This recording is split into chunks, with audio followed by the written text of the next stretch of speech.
Pues bueno, buenas tardes a todos. Muchísimas gracias por venir en un viernes tarde lluvioso, pero bueno, muchísimas gracias. Yo soy parte de Entorno Escorial. Para empezar, antes de nuestra charla, os voy a hablar de unas charlas que van a dar a partir de la semana que viene el Ayuntamiento sobre reciclaje y residuos, ¿vale? Que vienen impulsadas por el proyecto participativo que ganamos desde Entorno Escorial de Mapabasuras. Y bueno, que hemos colaborado con el Ayuntamiento para que den estas charlas de concienciación y sensibilización con el tema de los residuos. Nos contarán un poco el tema de las tasas, de cómo funcionan las tasas, cómo puede influir que reciclando nosotros bajen esas tasas, ¿no? Entonces, bueno, pues ahí tenéis las fechas, que son 5 fechas en total, en diferentes puntos de aquí de San Lorenzo. Y nada, pues espero que también asistáis a ellas, porque seguro que son interesantes y seguro que aprendemos cosas. Y sin más, pues hoy tenemos la charla sobre rapaces nocturnas y en concreto nos la va a dar Brinzal, en concreto Raúl Alonso y Raquel Sánchez, ¿vale? Que, pues bueno, que han hecho el favor de venir hasta aquí desde la Alcarria. Ellos viven en Corpa, ahora que viene un poquito lejos. Brinzal está en el centro de Madrid, ahora lo conoceréis más, pero bueno, son gente que nos conocemos desde hace ya muchos años. No sigamos. Yo fui lo que llaman voluntario en su centro, ¿vale? Y desde entonces, pues bueno, ya me quedé con ellos y es un placer tenerlos aquí. Raúl fue uno de los...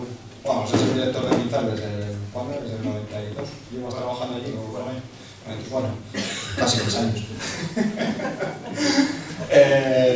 Y Raquel lleva trabajando en Brinzal también 15 años o más, como voluntaria y luego trabajando en Brinzal. Y bueno, pues aparte de lo que es el centro y de las rapaces nocturnas, tiene muchos proyectos que nos van a contar y espero que os gusten, así que vamos con ellos. Un aplauso, un aplauso. Hola. ¿Qué cosa dentro del micrófono? Bueno. Vamos a intentar ir rapidito, pero es que tenemos un montonazo de cosas que contaros.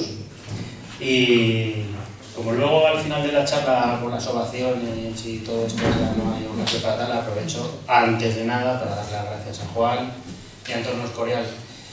Que nos dejéis venir aquí a contaros nuestro rollo, espero que no sea rollo, y porque para nosotros es importante también divulgar todas estas cosas y bueno, ya veis de qué va la cosa.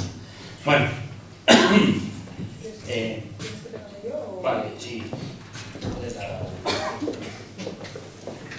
Sí, bueno, vamos a imaginarnos que somos los representantes del planeta Tierra, los embajadores, y vienen unos marcianos, aterrizan y nosotros vamos a darles la bienvenida y tal.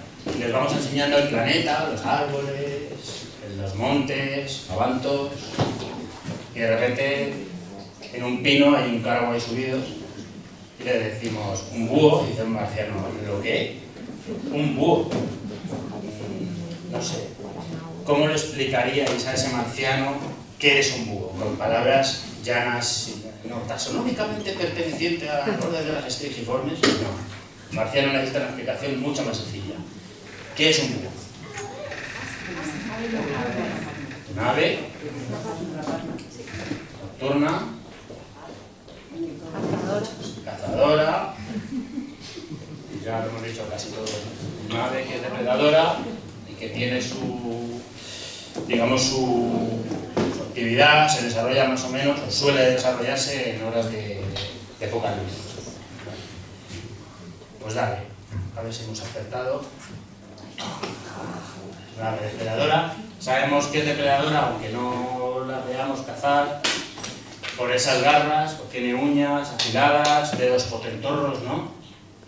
Y tiene un pico ganchudo, eso es común a todas las aves, en este caso que se alimentan de carne, la cacen o la encuentren muerta, pero necesitan un pico potente, ¿no?, para desgarrar. Vale, que desarrollan su actividad durante la noche. Esto en realidad, para nosotros, ahora nosotros nos imaginamos, ¿no?, que las rapaces nocturnas a las 10 de la noche se ponen activas, están toda la noche así y tal, y a las 7 de la mañana antes de que amanezca se van a dormir, ¿no? Joder, justo lo contrario que nosotros. No. Ellas tienen un primer ciclo así de actividad cuando cae la luz, y luego cada especie, hay especies que son muy nocturnas, creo que son más crepusculares, ¿no? Entonces, pues bueno, unas un poco antes, unas un poco después, empiezan a tener su actividad, pero a eso de las... Ahora en invierno, imaginaos, pues a la 1 de la madrugada llevan ya un montón de horas de actividad. Se van a ir a su camita, a su sitio, a descansar, se quedan ahí media tontorrinadillas y pasa el tiempo hasta que luego otra vez tienen un segundo ciclo antes de que amanezca. Unas orillas antes vuelven a tener esa actividad y tal. Que por la vida, que es muy estresante para ellas, necesitan tener más actividad porque tienen que encontrar pareja o tienen que encontrar alimento para los pollos. Sí, pueden estar más tiempo activas, pero en realidad no están todo el día. Y durante el día tampoco están todo el día durmiendo. Los únicos que dormimos a pierna suelta, que nos pasa un tren por encima y no nos enteramos, somos nosotros. Los animales no duermen así, duermen con un ojo cerrado y otro abierto. De manera que durante el día pues ese animal está descansando, pero de vez en cuando abre un ojillo, mira un poco, está más o menos atento. ¿Vale? Eso de dormir así, eso es fatal para la vida. ¿Sí? Es que parece que se oye como mucho. Bueno, ¿qué adaptaciones? Vamos a cambiar de registro y nos vamos a un taller de búhos, donde construimos búhos. Antes de lo que está construido, le damos vida y lo soltamos, y se va. Bueno, en ese taller decimos, bueno, pues tenemos que hacer una ave depredadora nocturna. Pues venga, ¿qué empezamos a construir? ¿Qué le ponemos? O capacidades, algo, ¿cómo lo construimos? ¿Auditivo? ¿Perdón? ¿Los oídos auditivos, la capacidad auditiva? Sí, pues que tengan un oído fino, ¿no? Sí. ¿Por qué tienen que tener un oído? ¿Qué necesidad tienen ellos? Para escuchar los animales de noche. Para escuchar de noche. De noche la vista, aunque la tengas muy adaptada, pero es complicada. Te vale para escribir ramas y tal, pero claro, para buscar un ratoncillo que está por ahí caminando por entre la hojarasca, pues ver, pues no se ve muy bien. Entonces es mejor escuchar. ¿Qué más cosas les haríamos? ¿Cómo las construiríamos? Con unos ojos grandes, ¿no? Para verte mejor. ¿Para qué quieren esos ojos grandes? Para captar más luz. Y eso que nosotros lo que vemos, ¿vale? Esa parte de córnea que luego vamos a ver, es la parte más pequeña de su ojo. Nuestros ojos son esféricos y entonces nos hacemos una idea del tamaño de nuestro globo ocular. Lo que no nos hacemos una idea es que lo que nosotros estamos viendo en el ojo de una rapaz nocturna es una parte pequeña comparado con lo que hay detrás. ¿Vale? Los ojos grandes permiten que entre gran cantidad de luz. ¿Y qué más? Cuando esa luz tiene que llegar al final a un sitio, ¿no? Donde se recoge toda esa información, que se llama... ¿Ya? La retina. En la retina, ¿os acordáis en el colegio qué células había? Eran conos y bastones. ¿Cómo nos acordábamos de para qué valía qué? Yo os lo voy a contar. Yo tengo mala memoria y siempre hago cosas por reglas mnemotécnicas para acordarme. Los conos valen para el color y los bastones son los que llevan los ciegos, vale para cuando hay pequeñas cantidades de luz. Los conos también valen para captar movimiento. Entonces, ¿qué le ponemos? ¿Conos, bastones? ¿Más conos que bastones? ¿Solo bastones? Le ponemos las dos. Antes se pensaba que estos veían como los perros en blanco y negro y resulta que no, en colores también. Lo que pasa es que no con la misma nitidez, con la misma precisión que, por ejemplo, los podemos ver nosotros. Sin embargo, lo que tienen son muchos bastones que le permiten ver las cosas, aunque con un poco menos de definición, menos color, pero allí donde hay un poquito de luz, la pueden aprovechar. ¿Pensáis que en ausencia de luz ellos verán algo? Nada. Si no hay luz, la vista no funciona. Otra cosa es que con un poquito de luz, le reflejan las estrellas, la luna, bueno, eso les valga como para aprovecharlo. Desde luego no van a ver fantásticamente a 300 metros de un pájaro, no.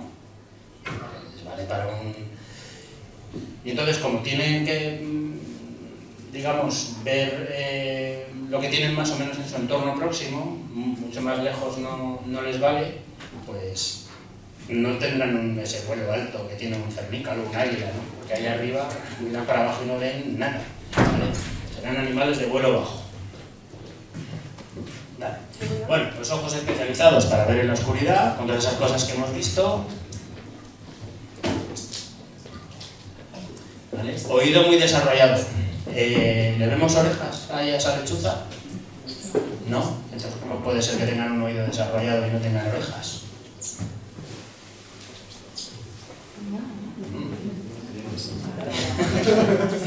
Tienen, esto se llama disco facial.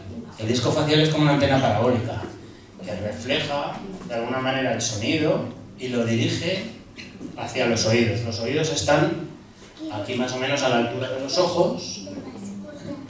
Son unos agujeritos, bueno, unos agujeracos. Incluso tienen por fuera una zona de piel parecida a una pequeña oreja. Y luego tienen una peculiaridad muy grande, pero que lo voy a hacer como lo hago de vez en cuando en los colegios y que a la gente le mola. Cerrad los ojos. No tenéis miedo, que no voy a robar la cartera. ¿Vale? Yo voy hablando y vosotros tenéis una idea más o menos mental de por dónde estoy. Si yo sigo hablando y vosotros me oís, a que seguís teniendo una idea de dónde estoy. Señaladme con un brazo.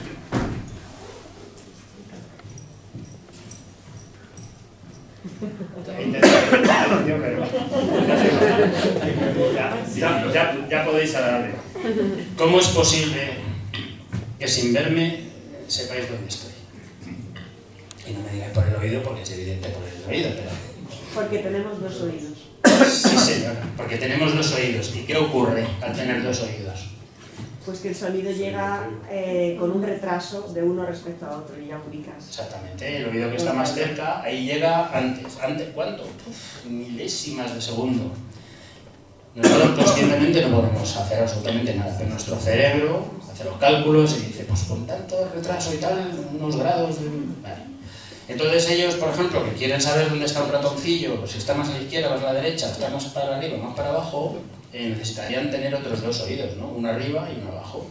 Sería lo ideal, ¿vale? Lo que pasa es que el día que fabricaron una lechuza así, con 4 oídos, te dije, feísima. ¿Cómo pueden hacer para tener un oído a un lado, otro a otro, uno arriba y uno abajo? Porque están a diferente altura. Sabéis más que los niños de 5 años. Efectivamente, tienen una simetría en la altura de los oídos. De nuestras especies, la que más lo tiene es la lechuza común. Tiene un oído mucho más para arriba y un oído mucho más para abajo. Y eso les permite hacer cálculos, eso en 3 dimensiones, sobre dónde está sonando ese ratoncillo que se está comiendo una semillita de algo, ¿no? Vale, como van a estar durante el día descansando y no quieren que nadie les moleste, pues tienen que tener un plumaje críptico, ¿no? Algo que les permita pasar desapercibidos. Entonces, pues todos van a tener un plumaje de un color más o menos parecido al entorno en el que están. El caso más exagerado es el del autillo, luego lo veremos, que es como un insectópalo, pero es un pájaro. Si él se posa así en una rama, no lo vemos, ¿vale? ¿Qué es lo único que no puede hacer ese animal mientras está descansando? Porque si lo hace, lo fichamos. Nosotros y cualquier depredador. Moverse no puede hacer, y otra cosa imprescindible, no puede hacerlo porque fichamos. Roncar. Roncar. Si fuera por eso yo estaría muerto. Abrir los ojos. Tienen todos los ojos grandes, la mayor parte de las especies amarillentos, anaranjados. En una rama con unos ojos naranjas no podrá. Entonces lo que hacen es, incluso aunque estén alerta y de repente oyen algo y dicen, ay, ¿qué pasa por ahí? Se mueven despacito, abren un poquito los ojos, los entreabren, igual que habéis hecho todos, todas cuando estáis en la cama disimulando, y levantan así los penachos, que son un grupo de plumas que tienen en la cabeza, para parecer como una especie de rama tronchada, ¿no? Y se ladean un poco. Y en esa posición, incluso cuando nosotros vamos girando, dando vueltas a ese árbol, ellos nos pueden ir siguiendo así, pensando que no lo estamos viendo, ¿vale? Y de hecho la mayor parte de las veces no lo vemos. Hemos estado 200 millones de veces debajo de un bochico, debajo de un autillo y no lo hemos visto. Vale. Ahí tenéis a los penachos, que la gente le llama orejas, pero no tienen nada que ver con el oído, son plumas. Vale. Y luego, cuando vives de noche y toda tu vida se desarrolla de noche, ¿cómo puedes comunicarte? ¿Cómo puedes ligar? Pues dando gritos, que dicen por aquí. No pueden hacer exhibiciones como hacen otras diurnas, que hacen vuelos así, diciendo, fíjate lo que soy capaz de hacer. No pueden, bueno, tener marcas grandes que exhiban, como diciendo, fíjate cómo me pavoneo. No lo va a ver nadie. Imagínate como chulo a las 5 de la mañana, a 100 metros, haciendo así en el aire. Vale, pues entonces lo que hacen es que se comunican a través de sonidos, tienen un montón de... son muy pesados cantando y tienen sonidos para todo, para alarma, para decir fíjate lo guapo que soy, y la otra para diciendo pues sí que eres guapo, sí, y todas estas cosas. Vale. Y como además ellos van a intentar localizar a sus presas con ayuda del oído, pues tontería sería que ellos volaran haciendo mucho ruido, entonces no iban a poder oír lo que quieren oír, que es un pequeño sonido de un ratoncillo comiéndose algo, y además es que el ratoncillo les oiría rápidamente, ¿no? Entonces lo que hacen es, bueno, tienen muchas estrategias. En general el plumaje es blando, es muy elástico y es muy esponjoso, diríamos. O sea, las barbas que van construyendo la pluma, cuando acaba la barba, sube hacia arriba, de tal manera que el aspecto, o sea, el tacto es muy parecido al pelo.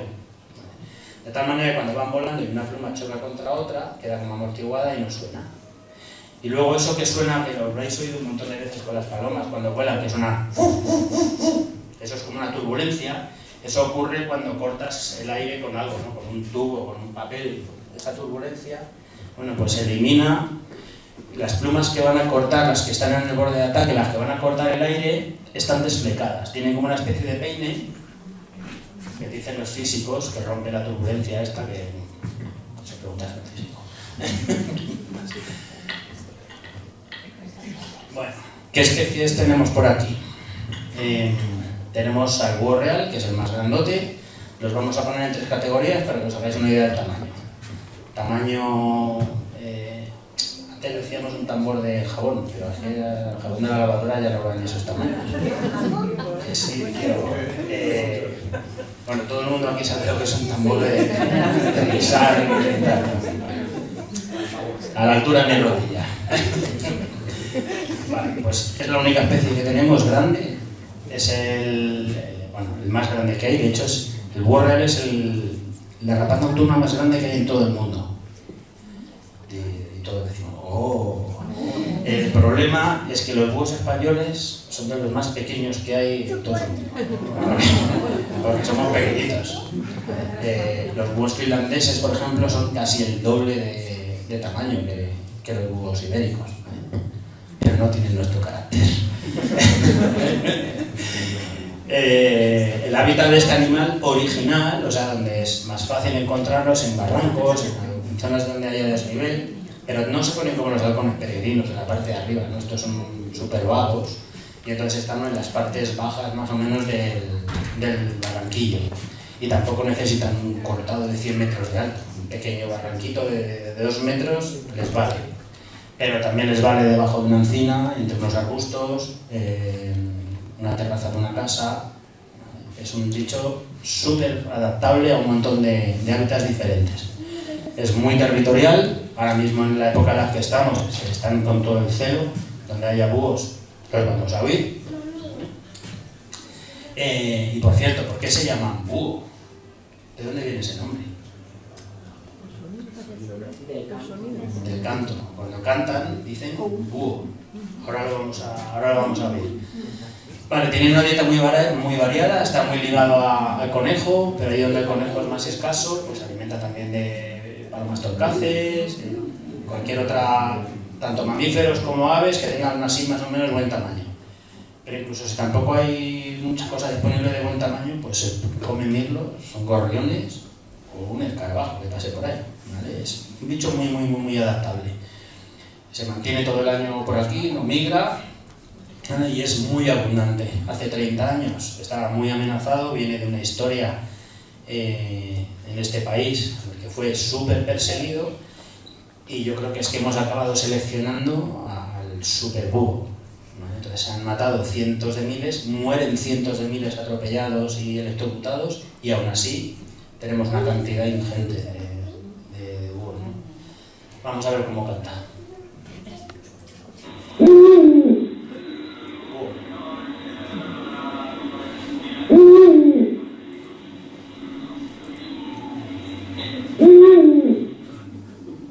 Eso sería un macho que, aunque es más chiquitito, en las rapaces nocturnas ocurre lo contrario de lo que suele ocurrir en el resto de las aves. En el resto de aves los machos son más grandes, más coloridos. En las rapaces nocturnas los machos son más pequeños y las hembras más grandes. Entonces, a pesar de que los machos son más pequeños, cantan más grave, ¿vale? Hacen como y la hembra siempre le contesta. En esta época se les oye haciendo ahí un dueto. La hembra sería como mucho más agudo.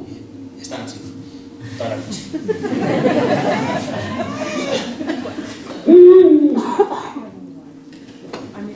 Vale. ¿Habéis oído alguna vez búhos por aquí, por el Escorial?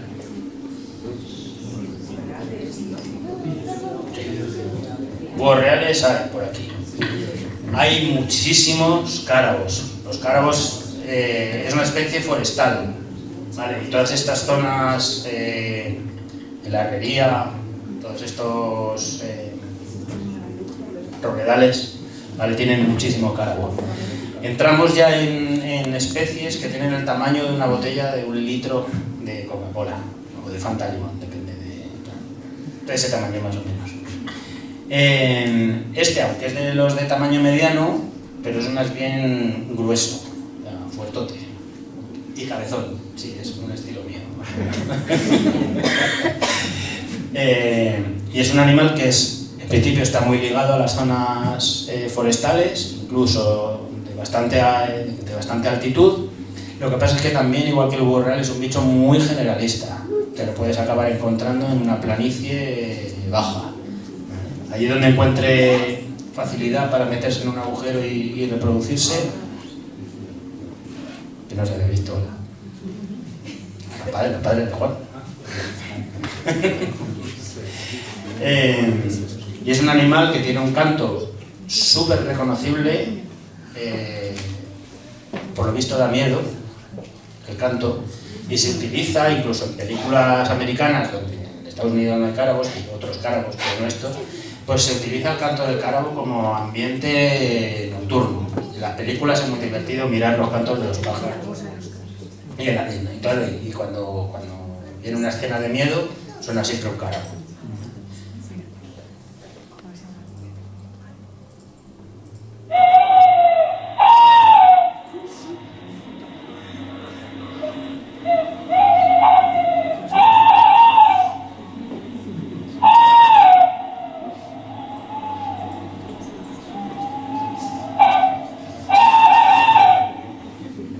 Ese sonido que da mucho miedo y también da como pena, en realidad la traducción literal es: te voy a dar hasta en el carnet de identidad. O sea,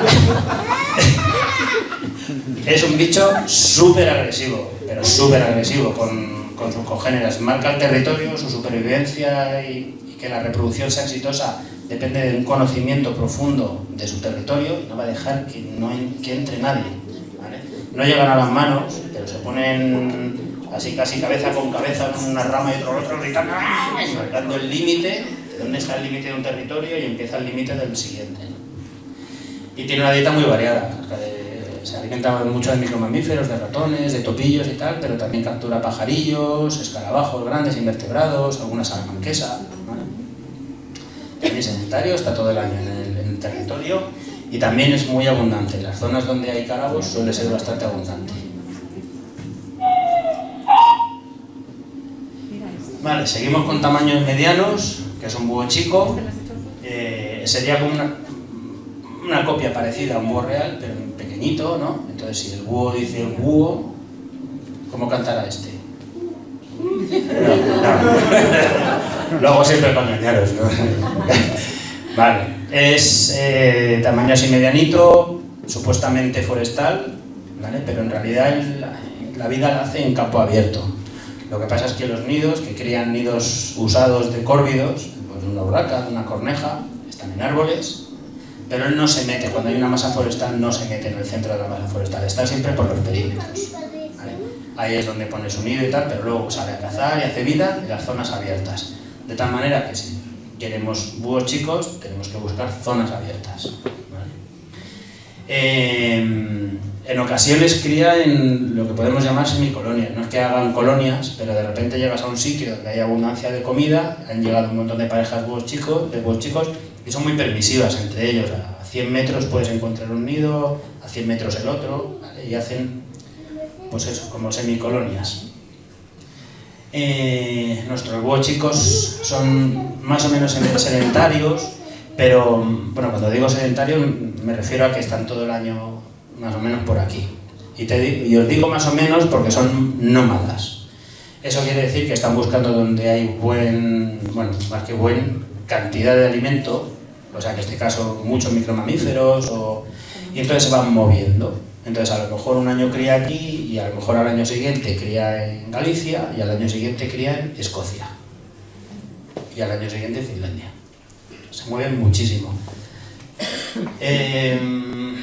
Y bueno, pues hemos puesto que no es abundante, nunca encuentras ahí muchos búhos chicos. Bueno, nunca no, perdón. Lo normal no es encontrar muchos búhos chicos, encuentras por aquí alguno, pero de repente estás un día en Aranjuez y miras y dices, hay un nido de búho chico, y al lado otro, y al lado otro, y encuentras muchos. Bueno, pues entonces, antes de una segunda oportunidad, ¿cómo cantará un búho chico? Ya los atrevéis, ¿eh? Bueno, si el búho real decía búho, el búho chico dice bú y se calla. Vale.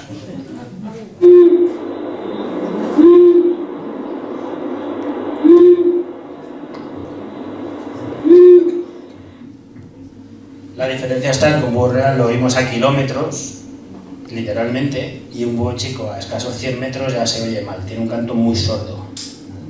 Luego a los pollos se les oye muchísimo, pero en los adultos, como no tienen esa necesidad de ser tan territoriales, cantan poco y se les oye mal.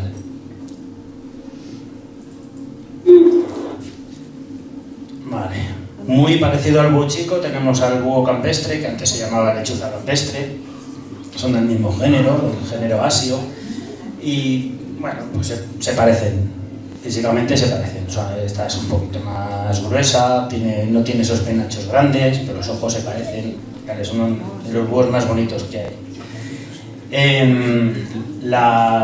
Los búhos campestres, si antes decíamos que los búhos chicos son nómadas, este es el rey o la reina de los nómadas. No tiene absolutamente ninguna obligación al sitio donde ha criado un año. Al año siguiente le toca ver dónde va. Y los pollos que nazcan ahí no penséis que van a criar más o menos al año siguiente por la zona. Se van a ir por todo el resto de Europa donde haya que ir. Porque es migrador, tanto para pasar el invierno como para reproducirse. Es decir, a lo mejor imaginaos a un animal que ha criado en Escocia, viene a pasar el invierno a la península ibérica, al año siguiente cría en Marruecos, al año siguiente cría en Finlandia, al año siguiente va a Turquía, al año siguiente va a Toledo, ¿vale? Y así, son nómadas completamente, ¿vale? ¿Y qué es lo que buscan? Por plagas de topillo. Entonces, como tanto para pasar el invierno como para reproducirse necesitan o buscan una cantidad brutal de micromamíferos, pues no va a ser un bicho que sea especialmente abundante en Madrid. ¿Por qué? Porque en Madrid no solemos tener plagas de micromamíferos, de vez en cuando surge alguna pequeña cosa, pero son raras. Y de hecho los micromamíferos, como luego nos contará Raquel, la verdad que no lo llevan muy bien aquí en Madrid, y eso hace que algunas especies hayan entrado en una situación de amenaza grave, y lechuzas campestres, búhos campestres que antes eran más o menos habituales y tal, siempre aparecía alguno, íbamos a verlo por ahí, pues llevan años que no se ven, de vez en cuando aparecen, muy pocos. ¿Qué hace el búho? Bueno, el búho campestre va a ser muy difícil de oír porque cría solamente durante la reproducción, no suele reproducirse aquí, pero bueno, nada más que por lo cachondo del canto, ahora me decís vosotros qué parece, pues merece la pena oírlo.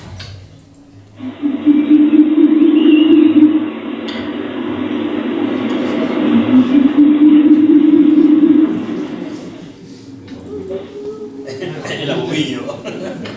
Bueno, y entramos ahora en dos especies que son pequeñitas, del tamaño de una lata de refresco.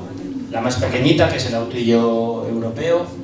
Este es el que digo que es como el bicho palo, pero en versión pájaro. Si le tapáis los ojos a este animal y lo ponéis encima de un arbolito, no lo veis. Es de tamaño, pues eso, muy pequeñito, es ligero, los adultos están en torno a los 80 gramos o por ahí. Y el hábitat ideal para estos bichos son los sotos de ribera, rodeados de cultivos, pero les gustan mucho las zonas ajardinadas. Y el Escorial, por ejemplo, es un sitio que les gusta mucho. Crían agujeros, los agujeritos que hacen en los árboles los pájaros carpinteros, luego los usan ellos para criar. Se alimenta básicamente de insectos, especialmente insectos voladores, pues polillas, cigarras, escarabajos, pero lo suelen pillar en el aire. Es muy abundante ahí donde aparece. Tuvo un momento malo así en los años 90, pero se ha recuperado muchísimo. Y es migrador, además migrador de larga distancia. O sea, los autillos ibéricos crían aquí y se nos van a África tropical a pasar el invierno y luego vuelven otra vez, ¿vale? Y además vuelven al mismo agujero. No sé cómo lo hacen. Para mí eso es... Bueno, y el sonido también se utiliza mucho en las películas para dar sensación de tarde de verano. Y vosotros lo vais a decir, ay, pero si yo he oído eso ya.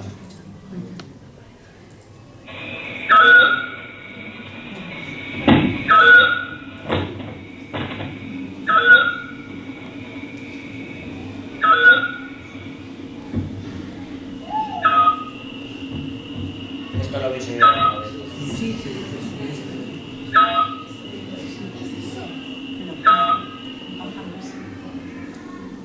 Este bicho además está callado, pues está por la tarde, sale ahí de su tal, se estira, está ahí pensando y tal, y de repente viene alguien y hace... Y hace, ¿cómo? Y empieza... Y 6 horas después, sigue ahí.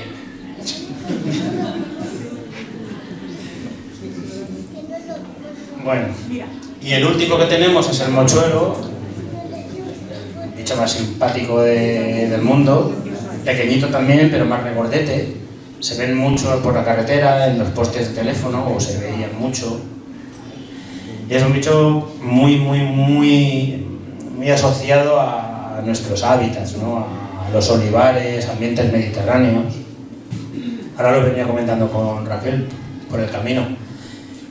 El sitio del mundo, iba a decir. El sitio donde más cantidad de mochuelo, con la densidad más alta que he visto en mi vida, ha sido en los jardines del monasterio. La parte de abajo, donde están las vacas, ahí, no sé cómo estará ahora, hace muchos años que no vengo, pero eso hace años era increíble. Se le oye por las tardes. Sí, ¿no? Sí, bastante. Ahí llegamos a ver un invierno, vimos un bicho que era casi blanco, había salido leucístico. Y como un bicho que tiene que pasar desapercibido y sale de color blanco no va a durar mucho, pues fuimos un montón de días ahí a ver, era súper bonito el bicho. Bueno, pues este bicho también es muy plástico, muy adaptable a diferentes tipos de ambiente. Lo único que evita son las zonas muy forestales o las zonas de mucha altitud, pero el resto de sitios pues le vale un olivar, una dehesa ganadera, un cultivo de secano, los jardines, Juan Carlos I, los jardines del monasterio. Elige un montón de sitios diferentes, crían agujerillos, esos agujeros pueden estar hechos de la piedra, una madriguera de un conejo, un agujero en un árbol, ¿vale? Y se alimenta sobre todo de insectos durante el verano y durante el invierno de micromamíferos, porque en el invierno la cantidad de insectos desciende mucho, es decir, que desaparecen, y se alimenta entonces de pequeños ratoncitos y cosas así, ¿no? Y es un animal que ha sido dentro de las rapaces, tanto diurnas como nocturnas, la rapaz más abundante en toda Europa, y ahora mismo está en regresión absoluta. Para los que más o menos os han gustado los pájaros desde hace ya años, recordaréis la cantidad de mochuelos que había antes y la cantidad de sitios que se podían encontrar, y los pocos mochuelos que se ven ahora es una cosa súper alarmante. Y cuando canta, para que os acordéis, lo que está diciendo el canto que vamos a oír, yo creo que es el canto territorial, lo que dice es mío, este sitio es mío.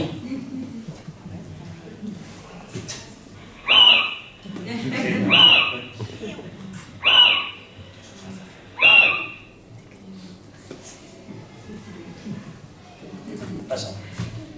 Bueno, y nos queda de tamaño mediano a la lechuza común, que además taxonómicamente tenemos un mochuelo por ahí. Está separado del resto de búhos que hemos visto hasta ahora. Vale, es otro animal que entra en un declive brutal, es inconfundible por el color. Os voy a dejar un ratito para que penséis la respuesta, porque estábamos viendo que todos estos animales tienen un color adaptado a su entorno, ¿no? Esto que vive en las nieves. Os dejamos un rato que le deis una vuelta al razonamiento y ahora preguntamos. Es un animal de espacios abiertos, prados, zonas de bazales cortitos. Vale, lo que no quiere bajo ningún concepto es que haya mucho árbol por ahí. Zonas abiertas. Y de gustos muy cercanos a los humanos. Debemos llevar juntos ya la tira de años. Desde que aparecimos por ahí, ella dijo, bueno, me meto así en la parte de arriba de las casas, en las recámaras, donde hay humanos, siempre ratones y ratas, pues es permisiva en ese sentido, busca siempre la presencia humana para reproducirse, o no es que la busque siempre, pero es permisiva. Bueno, y es un animal que tiene su dieta, hay algunas parejas que se especializan en alguna cosa, en pajaritos, tal, pero sobre todo es consumidora de micromamíferos, de topillos, de ratones, de musarañas, y tiene un canto precioso. O sea, es de los sonidos más bonitos que yo he oído en mi vida.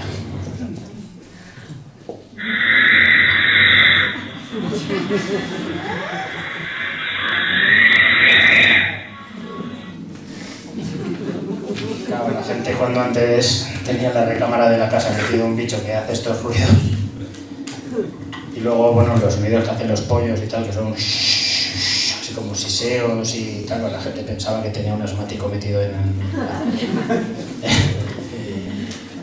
Bueno, en general las rapaces nocturnas y en especial la lechuza siempre hemos sostenido que es una gran aliada de la agricultura, ¿no? Se alimenta de ratones, de topillos y otros micromamíferos. Y no solamente es que se alimente, es que las lechuzas concretamente, si la climatología de ese año es buena y tiene cantidad de alimento, no solamente cría una vez, sino que puede criar 3 veces, 4 si le da tiempo. Y como tiene una estrategia de vida basada en producir muchísimos pollos cada vez, pues si crías 7 pollos, cría 3 veces, ya son 21. Y cada pollo se va a alimentar de 3 o 4 ratones diarios. Eso da una cifra. Si eso lo multiplica por la cantidad de días que está comiendo ese pollo hasta que se emancipa, bueno, pues los cálculos nos hablan más o menos de unos 7.000 ratones, una pareja utiliza o dispone de 7.000 ratones o micromamíferos a lo largo de un año de vida.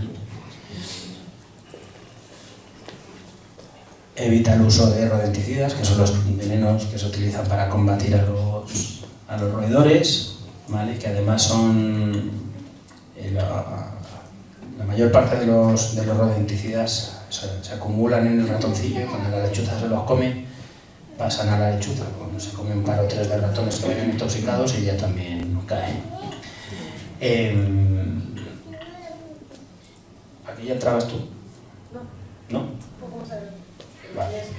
Venga, voy más rápido. Bueno, amenazas. Problemas que tienen: atropellos, como tienen ese vuelo bajo del que hablábamos antes. Es fácil que tarde o temprano acaben cruzando con un coche, muchas veces son ellas las que colisionan con el coche, no el coche el que les da el golpe, ¿no? Dale. Electrocuciones en tendidos eléctricos, afecta especialmente a las especies más grandes, al búho real. Disparos, cada vez menos afortunadamente, pero siguen ingresando en Brinzal todos los años bichos con plomo procedente de disparos. La pérdida de transformación de hábitat, que es ahora mismo crucial, es la principal amenaza que tienen no solamente las rapaces nocturnas, sino en general la fauna. Es qué estamos haciendo con el mundo. Envenenamientos, a veces por esos rodenticidas. El otro día me acordé de un chico también que ingresó intoxicado por plomo, porque se dedicaba a comer pichones que tienen un capullo de estos de tiro al pichón. ¿Vale? Y expolios, o sea, el robo de los pollitos antes se hacía de manera intencionada, eran graciosos, súper bonitos, los coges, te lo llevas a casa, te lo pasas súper bien con ellos, le dejan la vida hecha por un animal. Y ahora se hace lo que nosotros llamamos secuestros, es que la gente los encuentra, piensa que están abandonados y ellos están haciendo lo que tienen que hacer, salir prontito de un agujero reducido y estar allí cuando tienen hambre, llaman a papá o a mamá, les llevan la comida, pero para nosotros es difícil de entender que están en el suelo y están bien. Entonces la gente los coge con toda su buena voluntad, en el mejor de los casos nos llama para llevarlos al centro, pero se secuestran un montón de estos pobrecillos cada año. ¿Vale? Bueno, pues para los que no nos conozcáis, ahí tenemos un poco lo que es Brinzal, es una ONG. Nos han declarado de utilidad pública hace ya unos años, afortunadamente, y bueno, pues estamos ahí dando la brasa desde 1986, bueno, desde 1986 que se legalizó, pero esto venía de antes. Y bueno, pues tenemos muchas líneas de trabajo que tienen que ver con la conservación de la biodiversidad y atacando desde muchos frentes, ¿no? Desde el punto de vista de la restauración, de la educación, de la investigación. Y esto lo hacemos solos y lo hacemos también acompañados muchas veces de entidades públicas y también de entidades privadas. Ahora, el buque insignia es el centro de recuperación, que es como un hospital para estas aves. Es el único especializado en rapaces nocturnas que existe en España, bueno, en rapaces nocturnas y en chotacabras.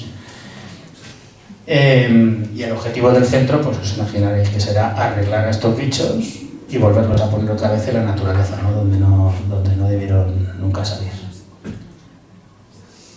Yo creo que ya Raquel te toca. Bueno, en todo este proceso de recuperación tenemos la primera parte, que es la de recogida y traslado al centro. Yo creo que tenemos un vídeo. ¿Qué hacer si te encuentras una rapaz nocturna herida o huérfana? Asegúrate de que realmente necesita ayuda. Los pollos de rapaces nocturnas saltan del nido muy pronto, pero sus padres siguen cuidando de ellos. Si los ves cerca y el entorno es seguro, aléjate sin intervenir. ¿Cómo saber si necesita ayuda? Si el pollo es muy pequeño o indefenso, si está herido o parece enfermo, o si está en peligro. Cógelo con cuidado para ponerlo a salvo. Cúbrelo con una prenda y evitarás que se estrese y te haga daño. Usa una caja de cartón, nunca una jaula. Mientras está contigo, déjalo en un sitio tranquilo, no intentes curarlo y no lo fuerces a comer o beber, podría ahogarse. Llama cuanto antes a Brinzal y te informarán de lo que debes hacer.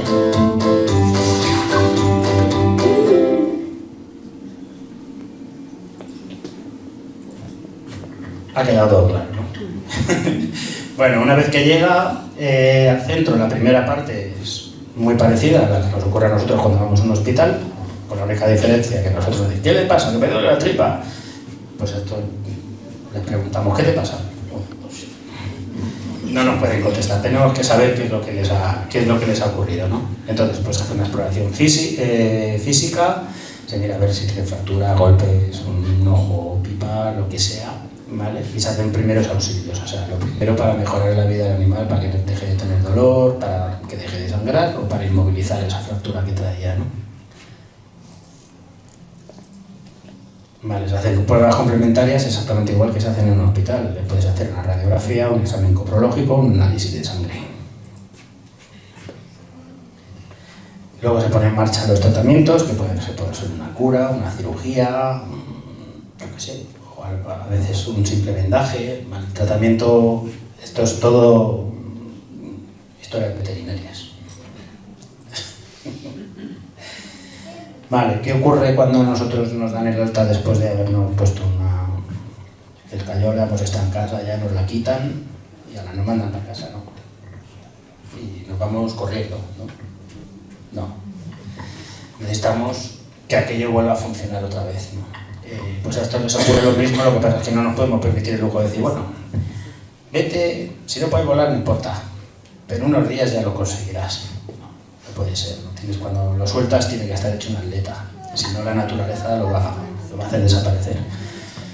Entonces, pues bueno, dependiendo un poco del caso, pero así a grandes rasgos, entran en instalaciones grandes donde tienen que moverse, les tienen que llover, tienen que pasar calor, tienen que muscularse, tienen que ejercitar los miembros, si han estado afectados por una fractura, una luxación, lo que fuera.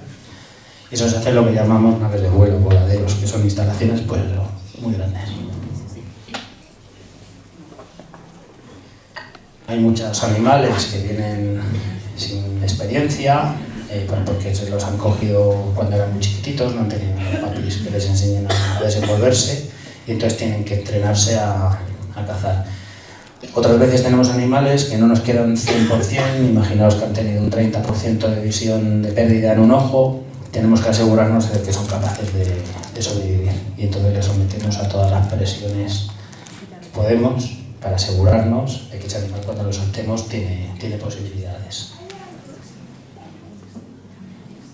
Vale, en esto es una cosa que está mal decirlo, pero somos pioneros absolutamente. Bueno, algunas especies hemos visto que cuando se desarrollan, cuando crecen en cautividad, en ausencia de depredadores, se vuelven un poco bobos con respecto a esos depredadores, no los conocen. ¿Por qué? Porque les ha faltado un proceso que ocurrirá en la naturaleza en la que los padres les enseñan de alguna manera quiénes son buenos y quiénes son malos. Entonces, pues nosotros lo enseñamos de otra manera también. Ponemos un depredador que pase por ahí, lo asociamos con una señal de alarma y ellos rápidamente acaban aprendiendo que ese bicho que vuela de esa manera no es de fiar. ¿Vale? Hemos hecho pruebas con bichos radiomarcados para ver que funciona y funciona. Es una cosa que se hace en otros países, en Estados Unidos, en otros países europeos, se ha puesto en marcha también con un montón de especies diferentes, ¿no? Con los perritos estos de las praderas. Es muy parecido al condicionamiento clásico. ¿Psicóloga? Sí, me he quedado. Yo también. Qué bueno. Vale, es un sistema muy parecido al condicionamiento. Bueno, ¿cómo se ha quedado, Espera. Es un sistema muy parecido al condicionamiento clásico, pero no necesita de un número grande de ensayos para que el aprendizaje se instaure. Con 2 o 3 ensayos es suficiente. ¿Por qué? Porque si el animal necesitara muchos ensayos para aprender, a lo mejor en alguno de esos ensayos se lo merendaban. Entonces están muy preparados para aprender quién es bueno y quién es malo. ¿Vale? ¿Esto que vais a hacer? Sí, que voy ya rápido. No, que me he adelantado por él. Ah, no pasa nada. Lo que sí es innato en ellos es qué tienen que hacer. Ya reconocen, ese tío es malo, pero ¿qué hago? ¿Me quedo quieto? ¿Salgo volando?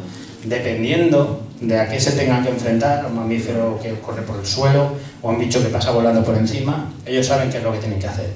En este caso, por ejemplo, el entrenamiento se hace, lo que vais a ver es con un azor disecado que pasa volando así por encima del centro, y este animal se llamaba, ya se murió el pobre, tiene más años que Matusalén, se llamaba Currito.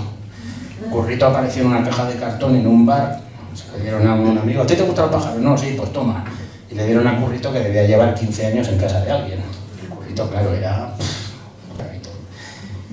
Bueno, pues al Currito, que jamás en la vida había tenido contacto con nada que no hubiera sido una cocina, un salón, lo pusimos pasamos el azor por encima a ver qué hacía. Hizo exactamente lo que tiene que hacer, es quedarse petrificado. Delante de un azor no te puedes mover, te mueves, te trinca. ¿Vale? tiene un vuelo mucho más potente que un mochuelo. ¿Verdad?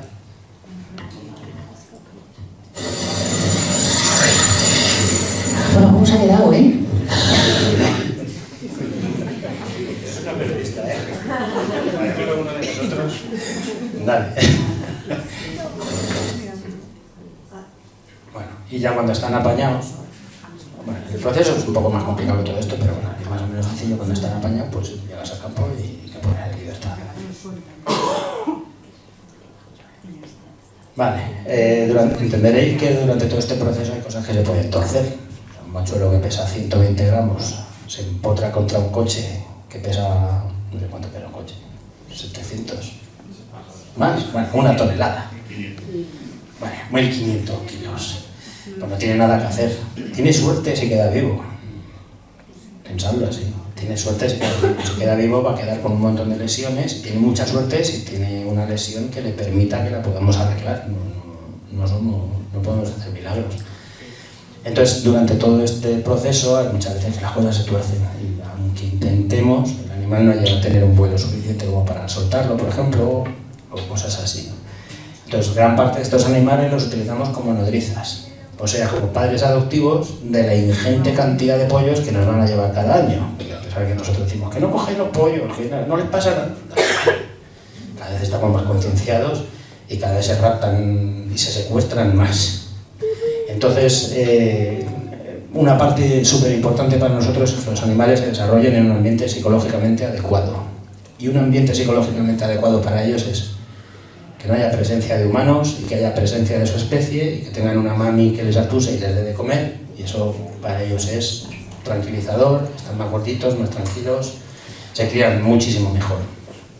Y eso va a hacer también que luego sean menos depredables cuando se liberen.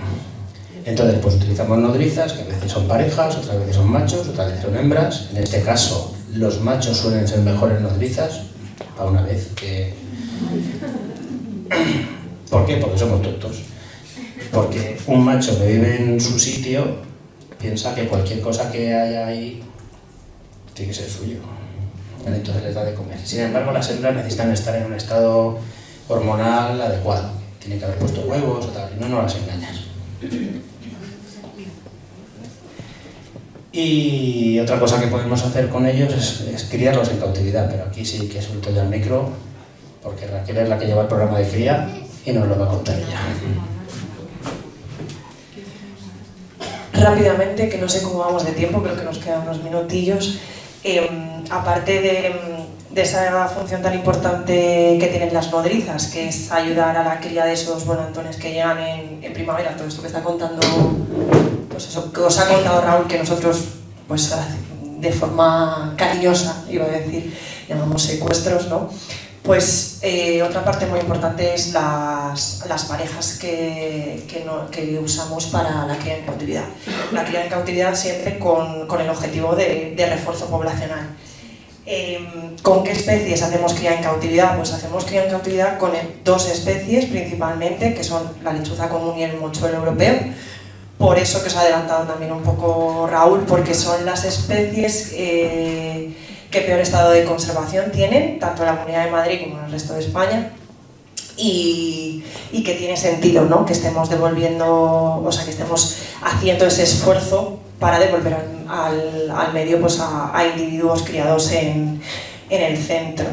Estamos muy contentos además porque justo este año hemos conseguido lo que yo creo que llevaba Raúl soñando bastantes años, que es un sistema de cámaras en todas las instalaciones que tenemos.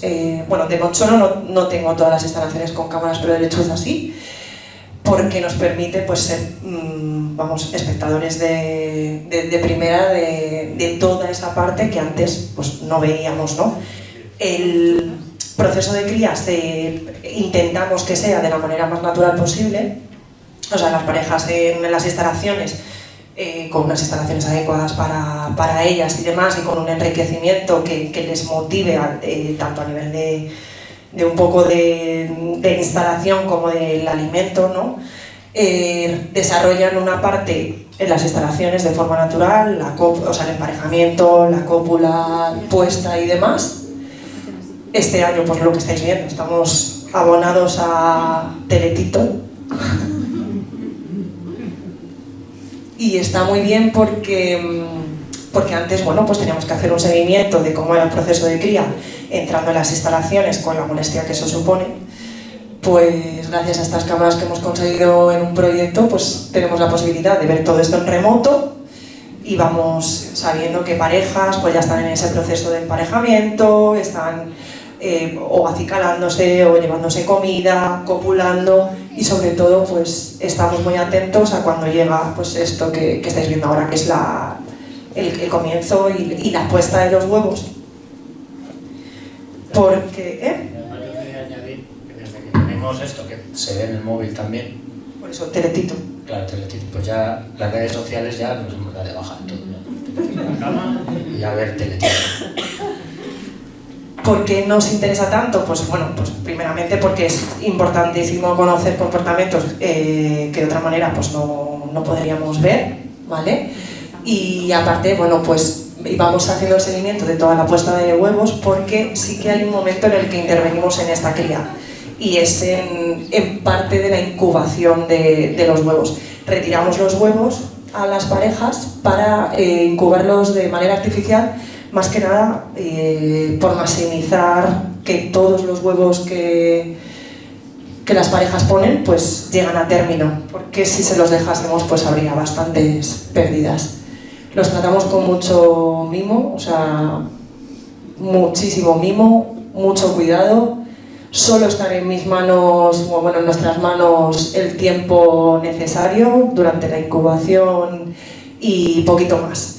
Si los pollos al final nacen y todo va bien, vuelven con papi y mami. No los criamos nosotros, por lo que os acabamos de contar. O sea, el mejor ambiente para que se críe un pollo es con su padre y con su madre. Entonces devolvemos a esta sala de incubación, otro hito, porque no hemos tenido sala de incubación, pero no con tantas incubadoras nunca. Así que en este sentido estamos súper contentos y nos parece algo pues también muy interesante contaros, ¿no? Parte del manejo de los huevos durante el tiempo que pasan dentro de las incubadoras artificiales pues es el seguimiento del desarrollo de los embriones.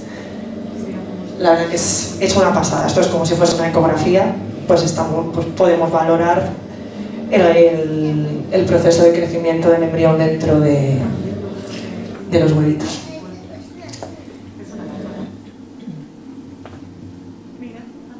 Y este es el último paso, en el momento que 28 días después pues empiezan a escucharse estos sonidos dentro de las incubadoras.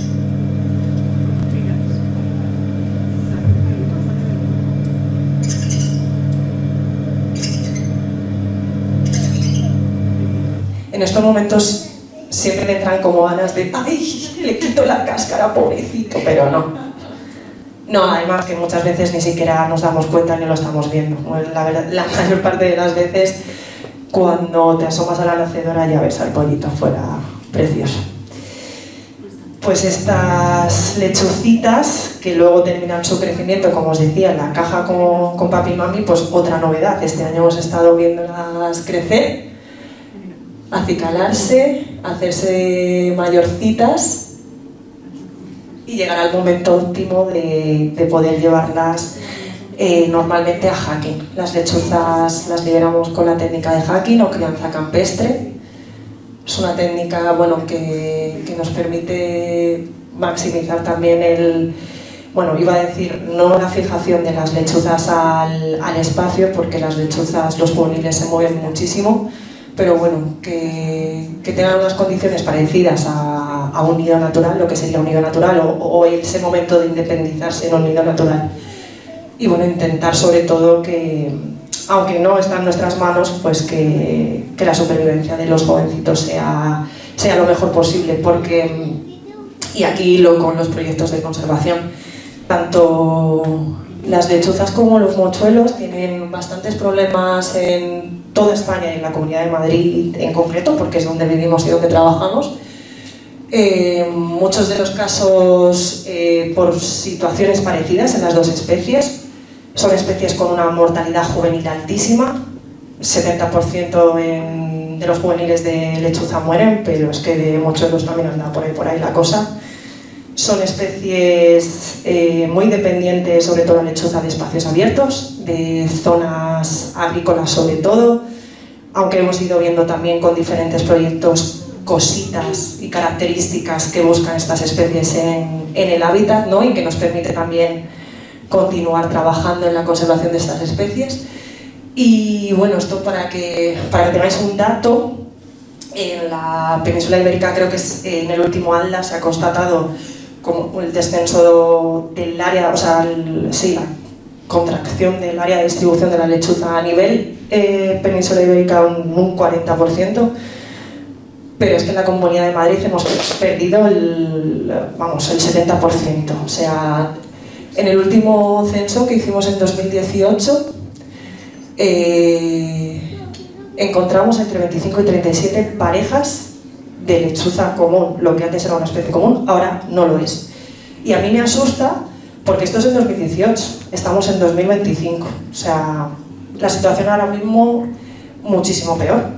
Y muchísimo peor sin tener datos, y ahora os cuento lo siguiente importante, sin tener datos, pero los tenemos.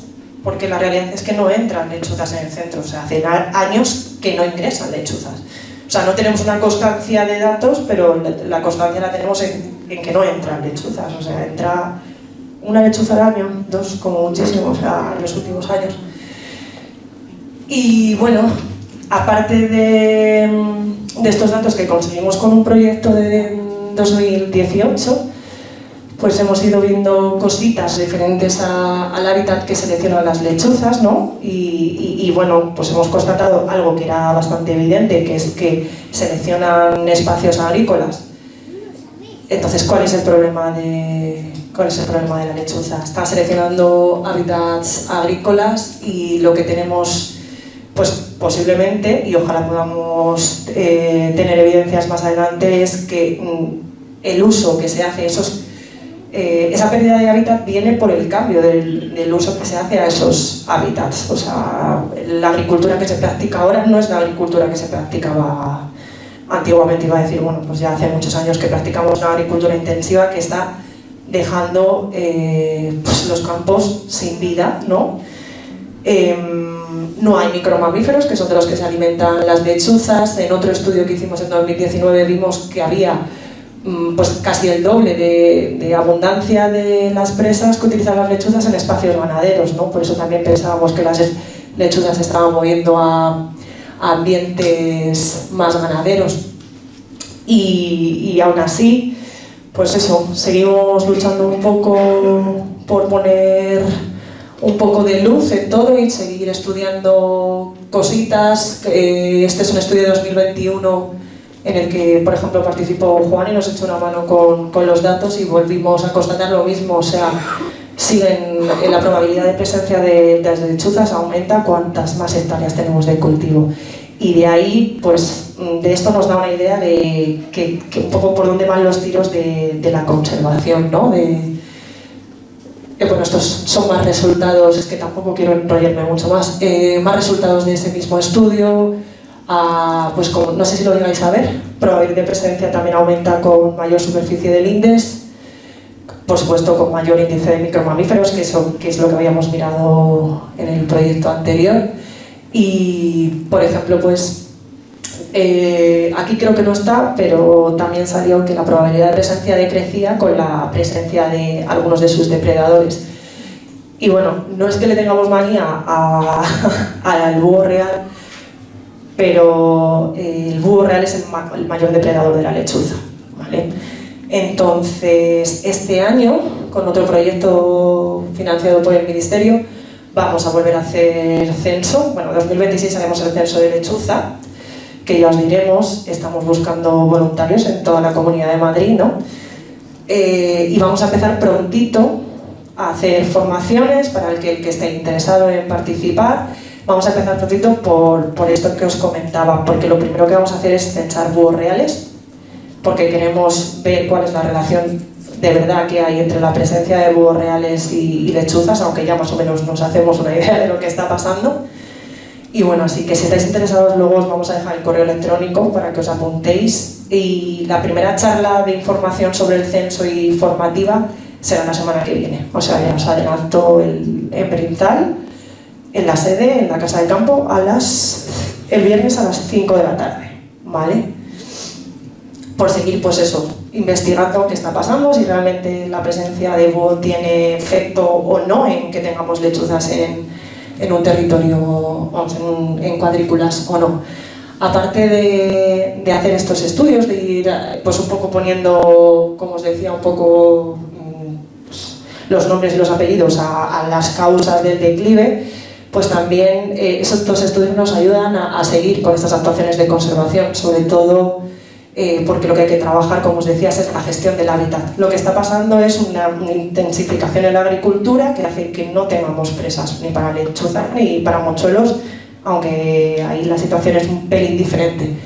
Entonces tenemos que trabajar en gestión del hábitat y eso también lo hacemos. Trabajamos en grupos que luchan porque la PAC, esas ayudas que tiene la agricultura, sean de otra manera y que realmente la agricultura empiece a beneficiar también a la biodiversidad que tiene que coexistir, sin duda alguna, yo creo, con esta agricultura. Seguimos con el reforzamiento poblacional que os comentaba. Hasta el momento, creo que este año, estoy con la memoria de cría de este año, pero yo creo que va a acabar porque no he terminado todavía, en unos 80 pollos este año criados de lechuza, pues casi más de 1000 llevaremos ya liberados desde Brinzal con el programa de cría en cautividad. Y divulgación, como estamos haciendo hoy, ¿no? También es conservación, contaros qué hace Brinzal, no solo recuperación en el centro, sino trabajando en proyectos de conservación en el hábitat para estas especies, porque si no, pues no tiene mucho sentido, ¿no? Seguimos a las parejas también, de las pocas parejas que tenemos de lechuza silvestre, seguimos colocando cajas nido también en hábitats, los pocos hábitats propicios que vamos encontrando. Y en cuanto al mochuelo, pues también contaros que desde 2012, creo que empezó un mochuelo en cada olivo, pues se están haciendo actuaciones de conservación, en este caso, sobre todo directamente relacionadas con la gestión del hábitat. Y en cuanto a eso, esa gestión del hábitat, pues en el año pasado, sí, en 2024, ya se ven un poco las fechas, hicimos un pequeño estudio de una población pequeña de mochuelo en la Alcarria madrileña, que es donde, bueno, nosotros vivimos y donde tenemos otro proyecto de Brinzal bastante grande.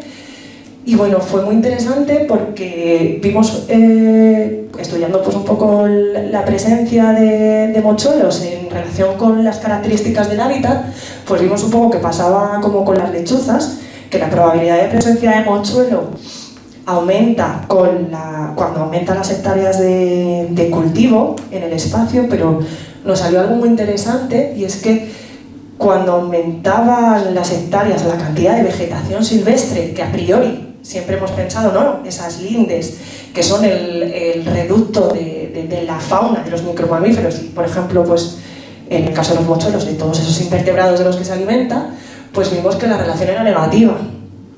Y fíjate qué curioso, porque dijimos, ostras, ¿y cómo puede ser esto? Qué raro, ¿no? Porque es como un poco contradictorio con lo que pasaba con las lechuzas, ¿no? A más superficie de lindes, más lechuzas. Pues en este caso nos hemos dado cuenta de algo muy importante, y es que en la zona en la que vivimos no existe ganado en extensivo, ningún rebaño, y es verdad que toda la vegetación silvestre que encontramos en las zonas en las que hicimos el estudio, pues es sobre todo zonas muy matorralizadas. Y en este caso, por eso decía que en el caso del mochuelo es algo particular. El mochuelo, al igual que la lechuza y como el resto de animales, necesita presas, ¿no? Tiene que haber disponibilidad de presas. Pero otra cosa muy curiosa es que lo que más le afecta es que esas presas estén accesibles. Entonces nos hemos dado cuenta, y creemos que con bastante acierto, que los mochuelos no pueden acceder a esas presas porque lo que tenemos son o pastos muy altos o matorrales. Todo esto derivado de pues, la pérdida de esos rebaños tradicionales en extensivo de ovejas o de cabras que desbrozaban el monte de manera gratuita, iba a decir, bueno, pues porque nos hacían un servicio ecosistémico, realmente, ¿no?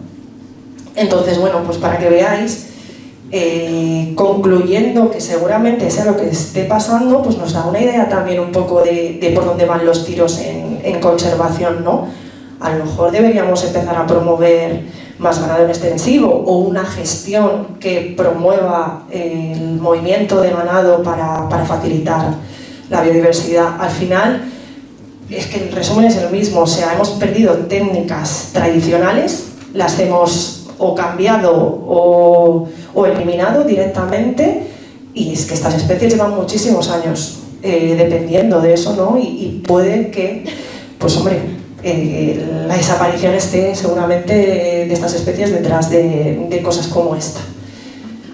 Y nada, ya para casi terminar, también desde Brinzal tenemos proyectos de custodia de territorio, esa parte de gestión de hábitat tan importante que os contaba. Uno súper chulo que os invito a conocer, aunque esté a la otra punta de Madrid, es la custodia del territorio de una cantera, la cual asesoramos para su restauración ecológica y en la que llevamos 5 años gestionando el espacio, haciendo un montón de actividades de educación ambiental, haciendo seguimiento ambiental de la evolución y bueno, que nos pensamos quedar bastantes años más. Así que os he dejado varios folletos tanto del centro como de la Chanta para que echéis un ojo y si algún día os animáis, pues os esperamos allí con una visitita, estaría genial. Por supuesto, lo que estamos haciendo hoy, lo que hacemos, divulgación, educación ambiental, si no transmitimos, si no contamos lo que hacemos, pues es que no sirve de nada. Así que por ese lado os agradecemos muchísimo que nos hayáis invitado y vuestra presencia aquí.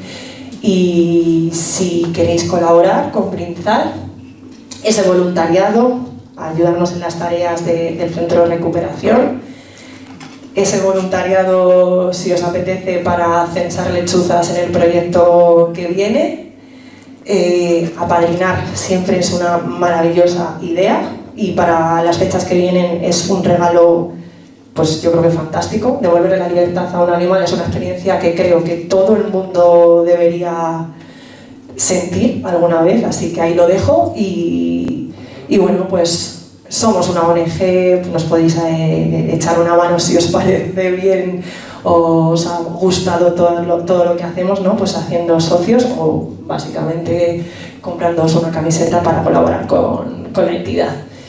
Y poquito más, que muchísimas gracias, que la página web está disponible para que busquéis información y que ahora respondemos todas las preguntas que queráis y si tenéis alguna duda y demás. Así que nada, muchísimas gracias.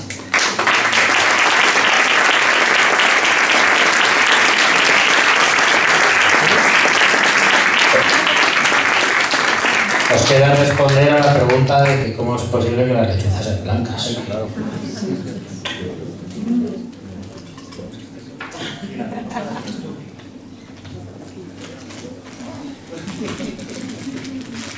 ¿A alguien se le ocurre?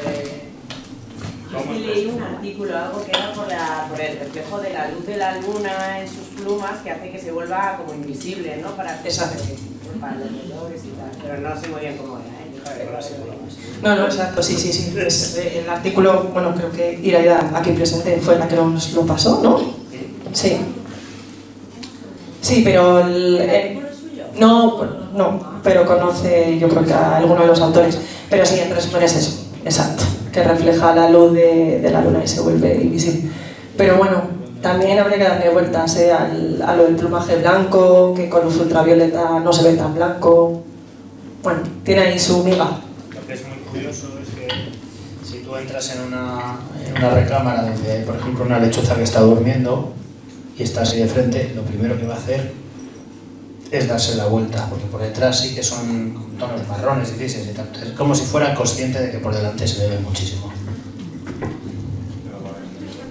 Que no todas son blancas. Sí. Vale, lo que he dicho del censo, proyectoalba@brienzal.org, ¿vale? Por si os apetece colaborar, pues escribidnos y os vamos contando cuándo son las charlas informativas y la formación para ver si este año conseguimos saber cuál es la situación actual de la lechuza en la Comunidad de Madrid, ¿vale? ¿Hay preguntas? ¿Solo estáis en Madrid? Bueno, de vez en cuando sacamos así un poco la pata, Castilla-La Mancha, un poco Castilla-León, a veces pues por que nos piden alguna cosa, oye, ¿nos podéis hacer un proyecto de tal? Alguna colaboración con tal, pero sí, básicamente trabajamos en centro peninsular. Yo tengo una preguntita. Que sea fácil. Si no, facilísima, sobre la primera parte. Si no le ocurre ninguno de esos accidentes y demás, ¿cuánto puede vivir un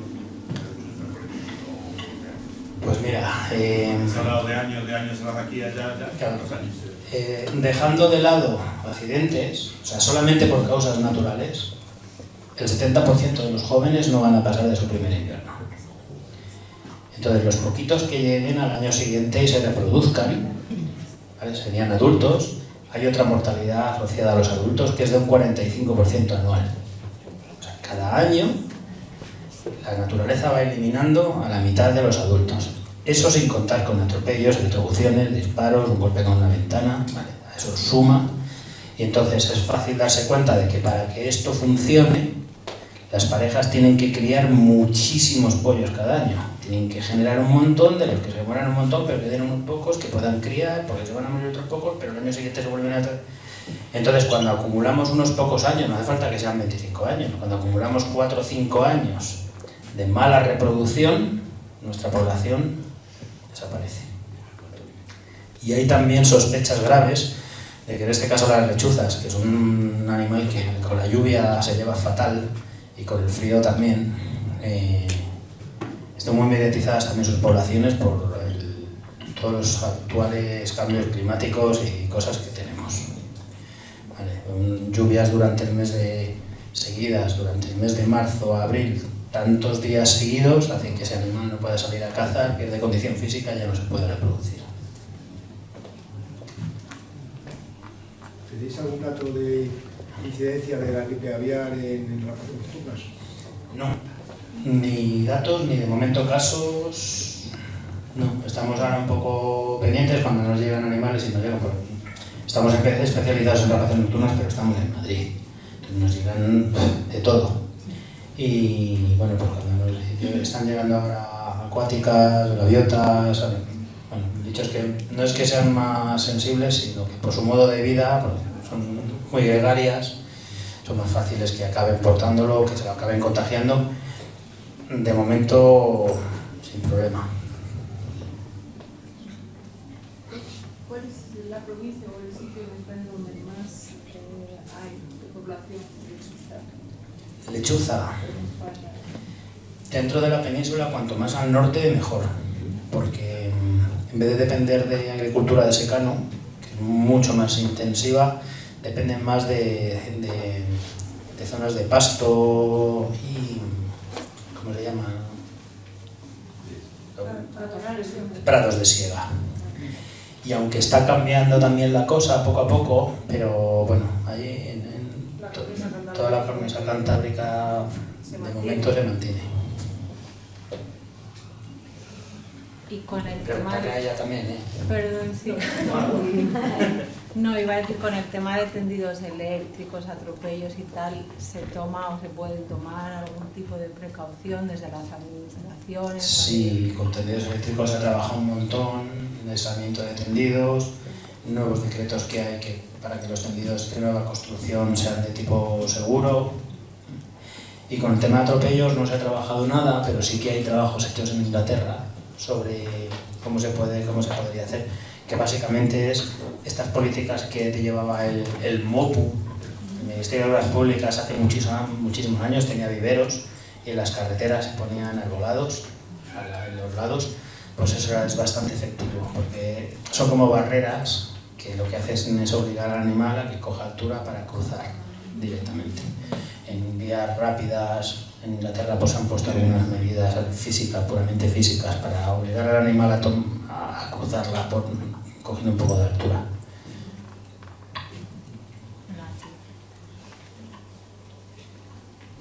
¿Ya está? Gracias, vale. Aquí viene la chupla. Decía de cuánto llega a vivir una lechuza vieja, o sea, realmente cuánto es la esperanza de vida de una lechuza. Muy difícil no responder. no me quiso contestar. Vale. O sea, si ya tendría suerte se llegará a su segundo año de vida, de forma natural. Pero Claro. A su segundo. Sí, o sea, lo que sería para nosotros tener un año de vida, suertuda si lo consigue. Si llega a tener 2 años, 3, vamos. Tenemos alguna, en las zonas que tenemos aquí más trabajadas, donde tenemos caja nido, anillamos los pollitos todos los años, parte de los reproductores, marcamos algunos animales para ver tal. Tenemos por ahí alguna lechuza que hemos pillado que tenía ya una purla de años, o que hemos visto que por la muda que tiene, bueno, por el tema de recambio de plumas, pues es un animal más o menos longevo. Os podréis imaginar que a medida que va cumpliendo años, cada vez va acumulando experiencia y su probabilidad de supervivencia también va aumentando. Y tiene como un periodo crítico y pasado ese como que se benefician de esa experiencia. Más o menos. Pero aún así, pues eso, me imagino que lechuzas que lleguen a los 10, 12 años de vida deben ser muy poquitas, muy poquitas. Y pensar también el desgaste que supone, en este caso para una hembra de lechuza, imagínate que vive 12 años y lleva 12 años poniendo huevos. Y muchos huevos, eso es un desgaste brutal.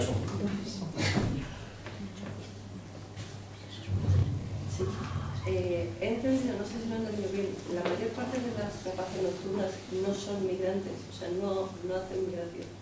Lo has entendido bien. Sí, está el migrante, está el autillo, que es el más chiquitito. Sí. Además se le ve por el vuelo que tiene un vuelo espectacular para ser una nocturna, pues las nocturnas en general son de vuelo lentote, vuelan bajito, tal, porque no tienen esa necesidad, son muchas veces cazadoras desde posadero, no andan por ahí perpetrando, se suben en una rama y de repente ven desde allí y se tiran, o los mochuelos corren detrás de los escarabajos, entonces no son animales con adaptaciones así al vuelo bestial. De hecho suelen elegir, más que conservar el plumaje, recambiarlo todos los años, suelen elegir reproducirse. Entonces hay algunas especies que te puedes encontrar con un plumaje horroroso, porque a lo mejor era un animal que tiene 5 años, ha ido cambiando 2 o 3 plumas cada año y el resto las tiene hechas polvo. Que dice, sí, el plumaje lo tengo hecho una mierda, pero he dejado 25 churumbeles por el camino. Más interesante para ella reproducirse que...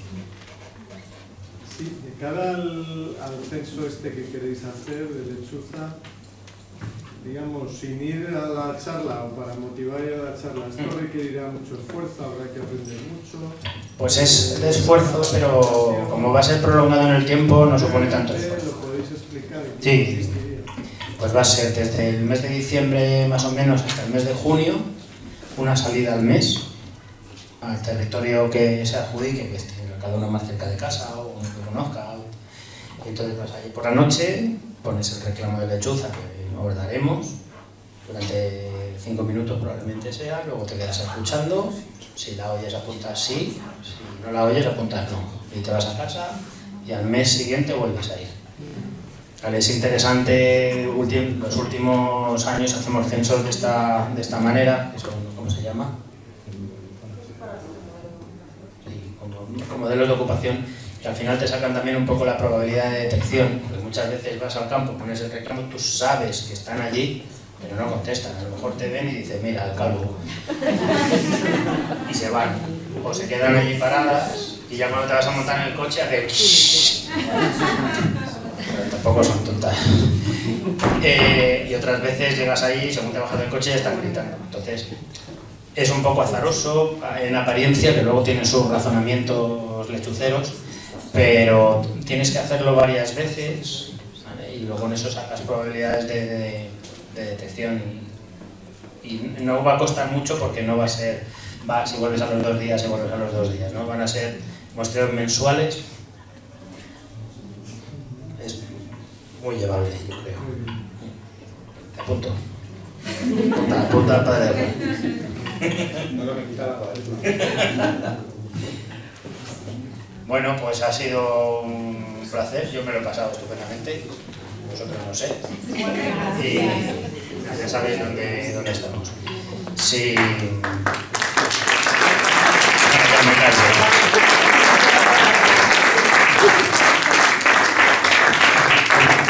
Muchísimas gracias a Raúl y a Raquel por esto. Ha sido una charla fantástica.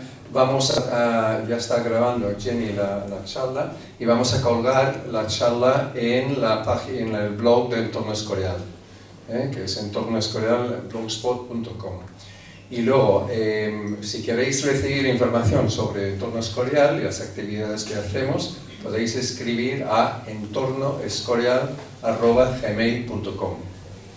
Entonces, bueno, si tenéis amigos que no han visto esto, pues en unos días lo pondremos en el blog, ¿vale?